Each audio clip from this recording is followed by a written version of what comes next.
त्यानंतर प्रेक्षकांनो, आजच्या एपिसोडमध्ये इथे अर्णव ईश्वरी दोघे जण घरी जायला निघालेले असतात. तेव्हा अर्णव ईश्वरीला म्हणतो की मी सिंदूर, आधी मी तुला घरी सोडतो, नंतर मी ऑफिसला जाईन, चालेल ना? तेव्हा इथे अर्णव ईश्वरी आता निघालेले असतात. तेवढ्यातच ईश्वरीचा पाय सटकतो आणि ती खाली पडणार. तेवढ्यातच अर्णव तिला सावरतो. त्यानंतर प्रेक्षकांनो, इथे अर्णव ईश्वरी दोघे जण एकमेकांकडे बघण्यातच मग्न झालेले असतात. इथे ईश्वरी अर्णवच्या नजरेमध्ये पूर्णपणे स्वतःला विसरून गेलेली असते. तेव्हा प्रेक्षकांनो, इथे अर्णव ईश्वरीला म्हणत असतो की मी सिंदूर, काय झालं, तू इथे स्वतःला विसरून गेलीस का? तेव्हा ईश्वरी म्हणते नाही, असं काही नाहीये. तेव्हा अर्णव म्हणतो मी सिंदूर, एवढा कसला विचार करत होतीस? तेव्हा ईश्वरी म्हणते नाही सर, मी कसलाही विचार करत नव्हते. तेव्हा प्रेक्षकांनो, इथे अर्णव म्हणत असतो की मी सिंदूर, तुला कळतंय ना, तुला खोटं बोलता येत नाही. तेवढ्यातच प्रेक्षकांनो, अर्णव आता स्वतःच विचार करतो आणि म्हणतो मी सिंदूर, तुला इथे राहायचंय का? तेव्हा ईश्वरी म्हणते नाही नाही, मला इथे राहायचं नाहीये.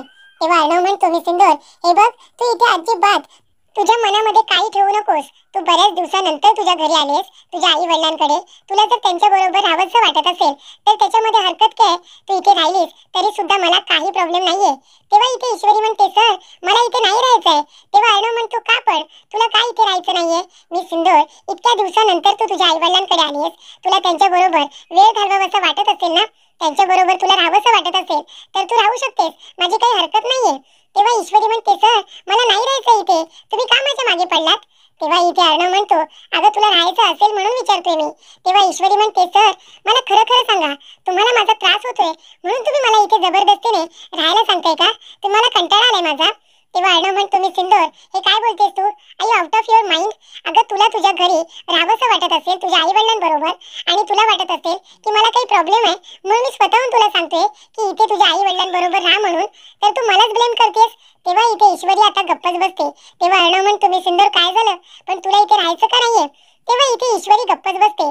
तेव्हा अर्णव म्हणतो, पण तुला माझी काळजी तर दिसतच नाहीये. तुला प्रत्येक वेळेला मला ब्लेम करायचंय आणि माझ्या बरोबर तुला कुठलं ना कुठलं कारण काढून भांडत राहायचंय, नाही का? तेव्हा इथे अर्णव आता म्हणत असतो की तुला फक्त माझ्या बरोबर भांडण्यासाठी कारणच हवंय. तेव्हा इथे अर्णव म्हणतो, सांग ना, का नाही राहायचंय तुला तुझ्या आई वडिलांबरोबर? तेव्हा प्रेक्षकांनो, इथे ईश्वरी आता गप्पच बसते आणि म्हणत असते की हो अर्णव सर, तर मला इथे माझ्या आई वडिलांबरोबर राहायला सांगतायत, मग मलाच का राहायचं नाहीये त्यांच्याकडे? तेव्हा अर्णव म्हणतो मी सिंदूर, काय झालं, कसला विचार करतेस आता? तेव्हा ईश्वरी म्हणते नाही सर, कसला विचार करत नाहीये. तेव्हा इथे अर्णव आता म्हणतो ठीक आहे, चल आपण निघूया. तेवढ्यातच तो आपला मोबाईल शोधायला लागतो. ईश्वरी म्हणते काय झालं सर? तेव्हा अर्णव म्हणतो काही नाही, माझा मोबाईल आतमध्ये राहायला वाटतं, थांब मी घेऊन येतो. तेव्हा ईश्वरी म्हणते नाही, मी पण येते, थांबा. तेव्हा अर्णव म्हणतो हा, आत्या खाईल ना मला आतमध्ये, चल बरं तू सुद्धा माझ्या बरोबर चल. त्यानंतर प्रेक्षकांनो, इथे आता सुप्रिया आणि संजय काका या दोघांचं बोलणं सुरू असतं. सुप्रिया म्हणत असते, अहो अर्णव आपल्या ईश्वरीची किती काळजी घेतो ना, खंबीरपणे तिच्या पाठीशी उभा राहतो. त्यानंतर प्रेक्षकांनो, इथे आता सुप्रिया म्हणत असते की त्यावेळेला तुम्ही सुद्धा माझ्या पाठीशी खंबीरपणे उभा होतात. जर तुम्ही त्यावेळेला माझ्या बरोबर उभे राहिला नसतात ना, तर माझं आयुष्य तर उद्ध्वस्त झालं असतं. मी खरंच सांगते, त्यावेळेला माझी खूप बदनामी झाली होती. अहो मी तिथे इंटरव्ह्यूला गेले होते, त्या बाईने मला खरोखर सांगितलं की मला तिथे नोकरी मिळेल म्हणून. तेव्हा मी तिथे गेले होते. गेट पाशी गेल्यानंतर इथे सुप्रिया वल्लरीला म्हणते, मी रमाकांत सरांना एका सत्कार सोहळ्यामध्ये भेटले होते, त्यांना मी माझ्या नोकरीबद्दल सांगितले, त्यांनीच मला इथे इंटरव्ह्यूला बोलवले. तेव्हा वल्लरीने सुप्रियाला केबिन मध्ये तर पाठवलेलं असतं, पण ती सिच्युएशन खूप विचित्र असते. तिथे रमाकांत काका आधीच गुंगीमध्ये असतात, कारण त्यांना फसवण्याचा सगळा प्लॅन हा वल्लरी आणि त्याचबरोबर रमाकांत काकांचे भाऊ यांनी सुरू केलेला असतो. तेव्हा प्रेक्षकांनो, इथे आता सुप्रिया म्हणत असते, पण त्या वेळेला माझी आणि त्याचबरोबर त्या भल्या माणसाची खूपच जास्त बदनामी झाली. त्यानंतर प्रेक्षकांनो, तिथे आता अर्णव ईश्वरी दोघे जण येतात. तेव्हा ईश्वरी म्हणते आई. तेव्हा सुप्रिया अर्णव आणि ईश्वरीला तिथे बघून खूपच जास्त घाबरते. या दोघांनी आपलं बोलणं ऐकलं की काय, असं आता सुप्रिया आणि संजय काकांना वाटतं. तेव्हा इथे सुप्रिया म्हणते, काय झालं इशू? तेव्हा इशू म्हणते, नाही काही नाही, अर्णव सरांचा मोबाईल इथे राहिला होता ना, तोच आम्ही घ्यायला आलो होतो. हा बघ, हा मोबाईल इथेच राहिला. तेव्हा इथे ईश्वरी म्हणते, बरं ठीक आहे, आम्ही जातो आता, असं म्हणून इथे ईश्वरी आता निघालेली असते. पण इथे सुप्रिया घाबरलेली असते का आमचं बोलणं ऐकलं की काय, पण तसं काहीही घडलेलं नसतं. त्यानंतर प्रेक्षकांनो, इथे राकेश आता चहा पीत बसलेला असतो. तेव्हा अर्णव आता रूम मधून बाहेरच आलेला नाहीये असं राकेशला वाटत असतो. तो म्हणतो, बिचारे अर्णव आणि ईश्वरी मला घाबरून रूम मध्ये अजून बसून राहिले. इथे नागोबा कसा बिळामध्ये लपून राहतो, तसा इथे अर्णव बिळातून अजून बाहेरच येत नाहीये. पण आता मी माझ्या इंदोरी जिलेबीला मिस करतोय. सकाळपासून माझ्या इंदोरी जिलेबीला मी बघितलेलं सुद्धा नाहीये. त्यामुळे आता तिला बघण्याची खूप इच्छा झाली. कधी खाली येतायत काय माहिती. मला माझ्या इंदोरी जिलेबीला बघायचंय. त्यानंतर प्रेक्षकांनो तिथे लावण्य आलेली असते. लावण्य येताना म्हणत असते, जीजू AR कुठे? मला त्याच्याबरोबर महत्त्वाचं बोलायचं आहे. मला त्याच्याबरोबर जॉईंट व्हेंचर बद्दल बोलायचंय. AR कुठे? तेव्हा राकेश म्हणतो की लावण्य, अगं अर्णव आहे ना आणि ईश्वरी दोघे जण त्याच्या रूम मध्येच आहेत. तुला माहितीये का लावण्य, तो त्याच्या रूम मध्ये आहे. तेव्हा लावण्य म्हणते ठीक आहे, मी जाऊन त्याला रूम मध्येच भेटते. तेव्हा इथे राकेश म्हणत असतो, एक मिनिट लावण्य, अगं कसं आहे ना, अर्णव आणि ईश्वरी दोघे जण सकाळपासून रूम मधून बाहेरच आलेले नाहीयेत. अगं ते दोघे जण अजूनही रूम मध्येच आहेत. त्यांनी ब्रेकफास्ट सुद्धा येऊन केलेला नाहीये. त्याच्यामुळे तू जरा बघ ते दोघे जण आधी काय करतायत आणि मगच तू जरा आतमध्ये जा. तेव्हा इथे लावण्य म्हणत असते, पण मला जे काही बोलायचं आहे ते इथे AR बरोबर भेटूनच बोलावं लागेल ना. तेव्हा राकेश म्हणतो, हो तुला भेटूनच बोलावं लागेल, म्हणून तर म्हणतोय ना की जा म्हणून वरती. तेव्हा इथे राकेश आता म्हणत असतो की चला, लावण्य आता वरती गेले ना म्हणजे ती त्या दोघांना खाली घेऊनच येईल. आता इथे अर्णवला खाली यावंच लागेल. त्यानंतर प्रेक्षकांनो इथे राकेशला वाटत असतं की अर्णव ईश्वरी मला घाबरून रूम मध्ये लपून बसलेले आहेत. पण तसं काही झालेलं नसतं. उलट ते दोघे जण कुणाला काहीही न सांगता सकाळीच घरातून बाहेर पडलेले असतात. तेव्हा लावण्य अर्णवच्या रूम मध्ये जाते. त्याला बघते तो रूम मध्ये नसतो. त्यानंतर लावण्य खाली येते आणि म्हणत असते की जीजू तुम्ही तर म्हणाला होतात की AR आणि ती ईश्वरी मिडल क्लास मुलगी रूम मध्ये आहेत म्हणून, पण ते दोघे जण तर रूम मध्ये नाहीयेत. कुठे गेले AR? तेव्हा इथे लावण्य आता फोन करत असते, पण इथे अर्णव फोन सुद्धा उचलत नसतो. तेव्हा प्रेक्षकांनो इथे आता राकेश म्हणत असतो की बघताय ना मामी, या ईश्वरी जी आहेत ना आपल्या अर्णवला तालावरती नाचवतायत. तेव्हा इथे वल्लरी म्हणत असते, नाहीतर काय, जेव्हापासून ती मुलगी घरामध्ये आली तेव्हापासून अर्णव फक्त तुझ्या तालावरती नाचतोय. ती म्हणेल तेच, बाकी त्याचं कुणाकडे काही लक्ष नाहीये. ती मिडल क्लास मुलगी काय एवढी त्याला आवडले काय माहिती. तेव्हा इथे राकेश म्हणत असतो, नाहीतर काय, कुठे लावण्य आणि कुठे ती मिडल क्लास मुलगी, पण तरी सुद्धा अर्णवचं लावण्याकडे लक्ष नाहीये. तेव्हा प्रेक्षकांनो लावण्य म्हणते, म्हणजे तुम्हाला काय म्हणायचंय? तेव्हा राकेश म्हणतो, बघ ना, म्हणजे आता तुझ्यासारखी स्मार्ट सुंदर इंटेलिजंट मुलगी ही अर्णवला शोभून दिसते की ती मिडल क्लास अनाडी मुलगी त्याला शोभून दिसते? सांग बरं, तू छान वाटतेस ना त्याला, मग त्याने तुझ्यासारख्या मुलीला अटेन्शन दिलं पाहिजे की इथे त्या मिडल क्लास मुलीला. त्यानंतर प्रेक्षकांनो इथे आता अर्णव आणि ईश्वरी दोघे जण घरी आलेले असतात.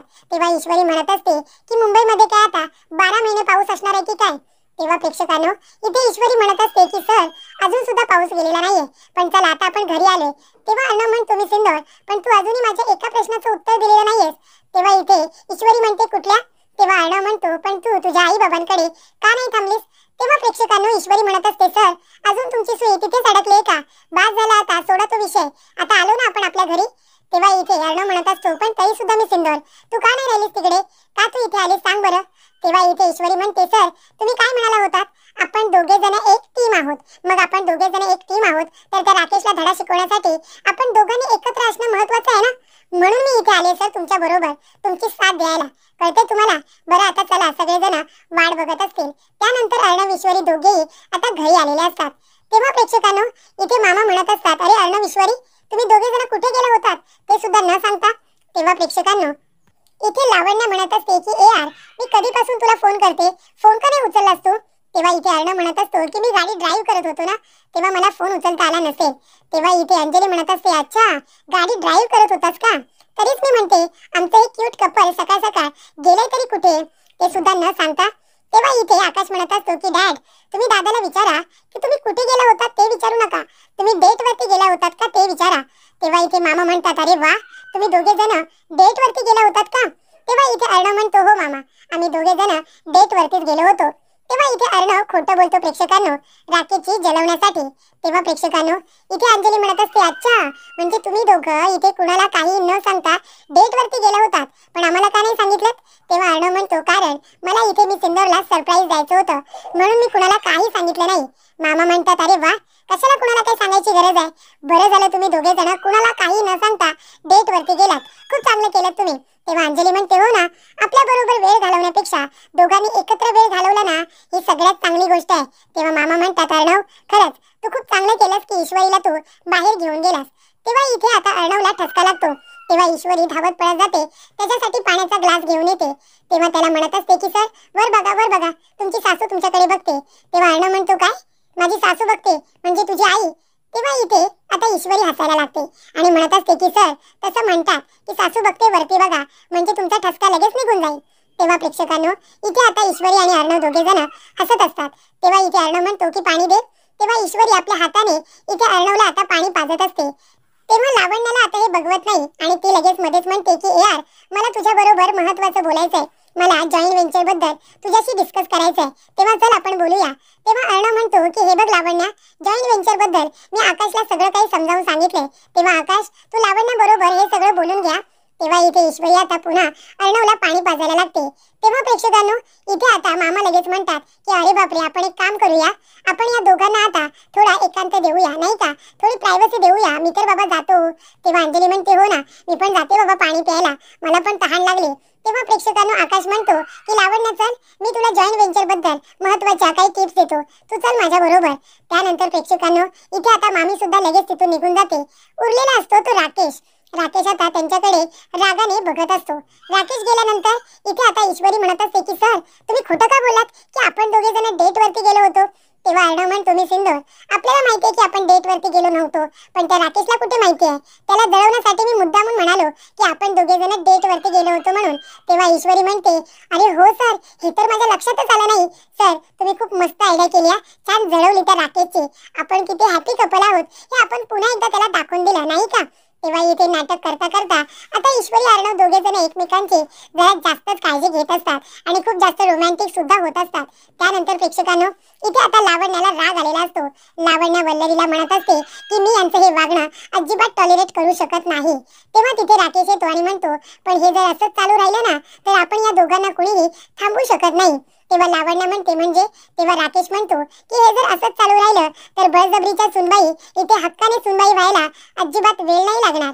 तेव्हा इथे लावण्य म्हणते मी तसं कधीच होऊ देणार नाही. तेव्हा राकेश म्हणतो म्हणजे काय, हे बघ, आता अर्णव आणि ईश्वरी दोघे जण डेट वरती जात आहेत, बाहेर फिरायला जात आहेत आणि अर्णव ईश्वरी दोघे जण एकाच रूम मध्ये सुद्धा राहतात. मग आता सतत माणूस एकाच रूम मध्ये जर एका व्यक्ती बरोबर असेल तर मग त्या व्यक्ती बरोबर वेळ घालवणं असू दे, एकमेकांच्या सवयी आवडणं असू दे, हे तर होतच ना. त्यामुळे आता जरी बळजबरीचं नातं असेल तरी सुद्धा अर्णवला त्या ईश्वरीजींच्या प्रेमात पडायला अजिबात वेळ लागणार नाही. कळतंय का तुला लावण्य.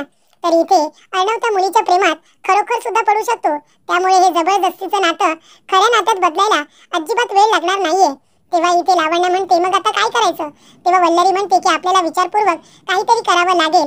सततची चिडचिड करून इथे रागराग करून काही होणार नाहीये लावण्य. तुला काहीतरी ठोस पाऊल हे उचलावं लागणार आहे, ते सुद्धा विचारपूर्वक. तेव्हा इथे आता लावण्य म्हणते की मी इथे एआरला माझ्या आयुष्यातून कुठेही जाऊ देणार नाहीये. तेव्हा इथे राकेश म्हणतो पण हे जर असंच चालू राहिलं ना, तर अर्णव तुझ्या आयुष्यातून निघून त्या ईश्वरीकडे जाईल, कळते का तुला. तेव्हा इथे लावण्य म्हणते मी असं कधीच होऊ देणार नाही, त्यासाठी माझ्याकडे एक प्लॅन आहे.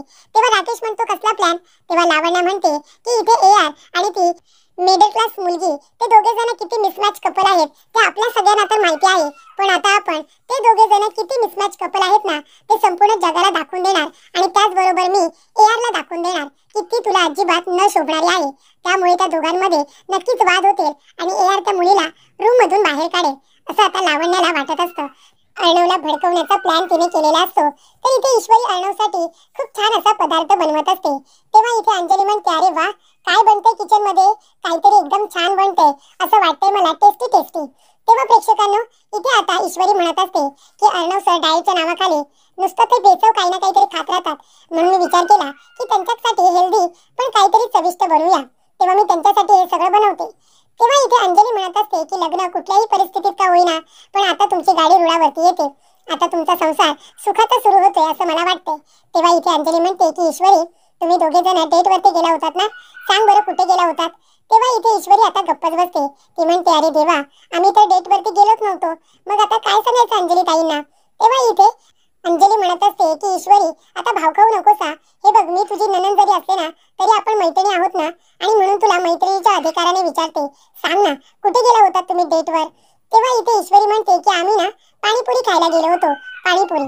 त्यानंतर प्रेक्षकांनो, इथे अर्णव आता कामाचं बोलायला मामाकडे आलेला असतो. तेव्हा मामा म्हणतात अरे अर्णव, जाऊ दे ती फाईल, तू आधी इथे बस बरं आणि या मामाला सांग की तू ईश्वरीला पहिल्यांदाच डेटवरती घेऊन कुठे गेला होतास, कुठे गेला होता तुम्ही डेटवरती. तेव्हा इथे अर्णव आता वल्लरीकडे बघतो आणि आपल्या मनामध्ये म्हणत असतो की मामा खरंच सॉरी. इथे मी तुला आता सांगू शकत नाहीये की मगाशी मी खोटं बोललो. मला आता तुझ्या बरोबर सुद्धा खोटंच बोलावं लागणार आहे. तेव्हा मामा म्हणतात, ए अर्णव तू गप्प का बसलायस? हे बघ मी आधीच मामा आहे. तेव्हा या मामाला पुन्हा एकदा मामा बनवू नकोस. सांग बरं कुठे गेला होतास डेट वरती? तेव्हा इथे अर्णव म्हणतो, मी डेट वरती ना, मी एका रेस्टॉरंट मध्ये गेलो होतो. आता इथे अर्णवने सांगितलेलं असतं रेस्टॉरंट आणि ईश्वरीने सांगितलेलं असतं की आम्ही पाणीपुरी खायला एका ठेल्यावरती गेलो होतो. त्यानंतर प्रेक्षकांना पुढील भागामध्ये इथे अर्णव म्हणतो, मी सिंदूर काय म्हणालीस तू? तू पाणीपुरी खायला गेली होतीस एका गाडीवरती.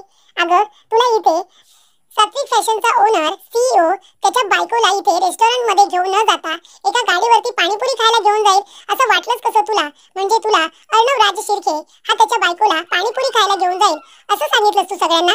तेव्हा इथे मी तुला एका रेस्टॉरंट मध्ये घेऊन गेलो असं का नाही सांगितलंस? तेव्हा ईश्वरी म्हणते, सर जर मला पाणीपुरी खावीशी वाटते तर तुम्ही मला घेऊन जाणार नाही का? मग त्याच्यामध्ये मी काय चुकीचं बोलले? मी बरोबर तेच सांगितलं. तेव्हा अर्णव म्हणतो की तुला मी पाणीपुरी खायला घेऊन जाईन असं का सांगितलंस तू? तेव्हा ती म्हणते कारण मला ते आवडते. तेव्हा प्रेक्षकांनो इथे आता अर्णव म्हणतो, ठीक आहे मग सकाळी पाणीपुरी खा, दुपारी शेवपुरी खा आणि रात्री समोसा खा आणि मग झोपताना जिलेबी खा. हे सगळं खात राहतो दिवसभरात. तेव्हा ईश्वरी म्हणते, सर तुम्ही काही बोलू नका, हम इंदौर से हैं. जाऊ दे मला तुमच्याशी काही बोलायचंच नाहीये, मी जाते इथून. आणि ईश्वरी जाऊन आता जिलेबी बनवत असते. ती म्हणते त्या माणसाचा चेहरा सुद्धा मला माझ्या डोळ्यासमोर नकोय, आता मला त्यांचं तोंड बघायचं नाहीये. तेव्हा अर्णव म्हणतो, काय म्हणालीस? तुला माझं तोंड बघायचं नाहीये? तेव्हा ईश्वरी म्हणते, तुम्ही इथे कशाला आलात? तेव्हा अर्णव म्हणतो, मी माझ्या हाताने तुला जिलेबी भरवायला आलोय. आणि अर्णव आपल्या हाताने इथे आता ईश्वरीला जिलेबी भरवतो आणि ती सुद्धा प्रेमाने खात असते.